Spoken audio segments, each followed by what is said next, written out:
امام حسین علیہ السلام کی مدینہ سے رخصتی۔ حضرت امام عالی مقام سیدنا امام حسین علیہ السلام مدینہ منورہ کو چھوڑتے وقت اپنے نانا جان صلی اللہ علیہ وآلہ وسلم کے روضہ انور پر حاضر ہوئے اور صلوات و تسلیم عرض کر کے رخصتی کی اجازت لی۔ اس وقت آپ کی کیا کیفیت ہوئی ہوگی؟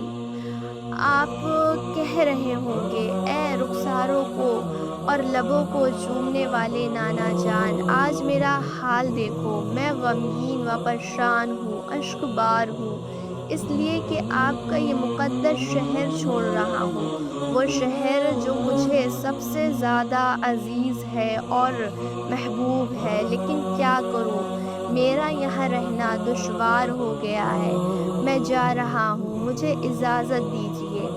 یہ دن کیسا دن تھا، سخت رنج و غم کا دن تھا۔